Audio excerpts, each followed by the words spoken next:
Reasoning के कुछ ऐसे टिप्स बताने वाला हूँ जो आपको रीजनिंग करते समय बहुत ज़्यादा काम आएंगे। तो आज की वीडियो उसी बेसिस पर होने वाली हैं। तो चलिए फिर वीडियो को स्टार्ट करते हैं। तो मैं सबसे पहले आपको अल्फ़ाबेट के बारे में बताऊंगा कि कौन सा अल्फ़ाबेट किस नंबर पे आता है।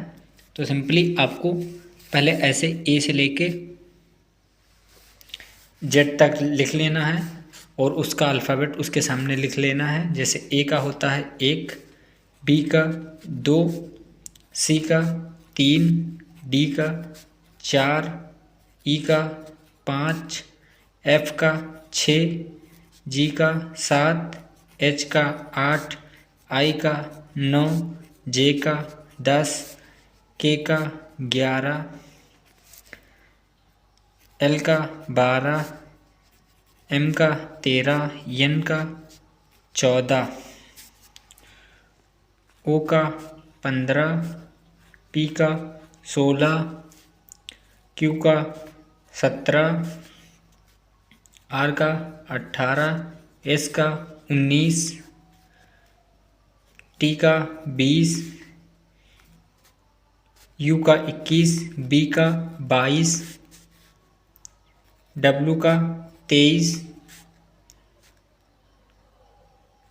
एक्स का 24, वाई का 25 और जेड का 26। तो इस तरीके से आपको लिख लेना है पहले। और इसको सिंपली याद करना कैसे है, जैसे आपको पकड़ना है 5 नंबर पर ई है, ई को लिख लो नीचे, ठीक है। फिर 10 पे जे है, जे को लिख लो। फिर 15 पे ओ यानी कि 15 पे ओ है, 15 पे ओ है, ठीक है। 20 पे टी, ठीक है। और 25 पे वाई, तो ई जे ओ टी वाई। सिंपली आपको ये याद कर लेना है। ई 5 पे, जे 10 पे, ओ 15 पर, टी 20 पर, वाई जो है वो 25 पर होता है।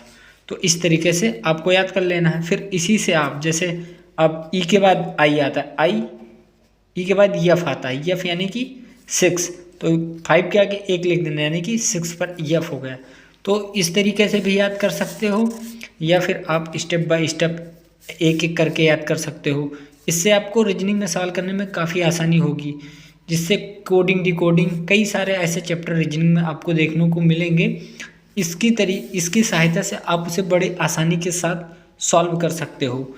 और इसका याद करने का मेथड हमने आपको बता दिया, EJOTY। इस तरीके से आप इसको बड़े आसानी के साथ लाइफ टाइम तक याद कर सकते हो और एग्जाम में इससे आपको काफ़ी सारे फायदे देखने को मिलेंगे।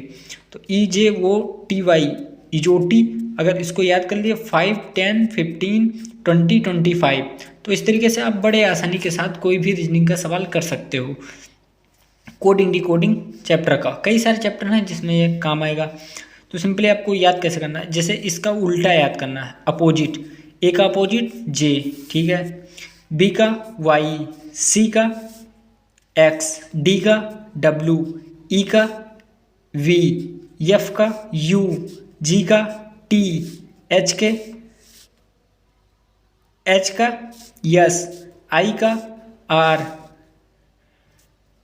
जे का क्यू, के का पी, एल का ओ, एम का एन।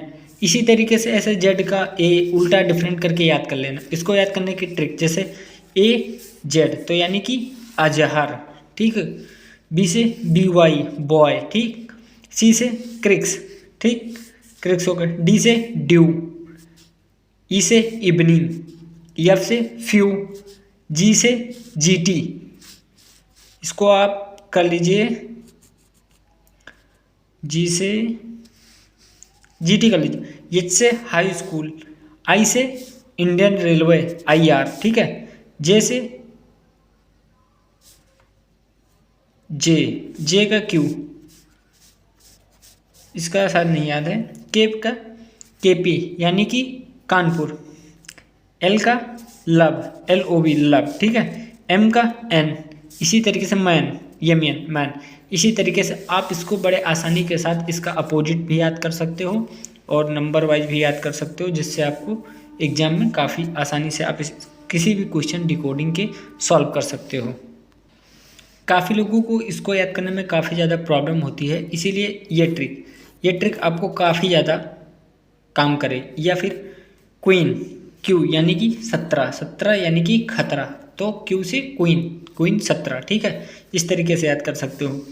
और यच देखो ऐसे बनता है और इसके नीचे ऐसे ऐसे लगा दो तो 8 हो गया, मान सकते हो 8 हो गया।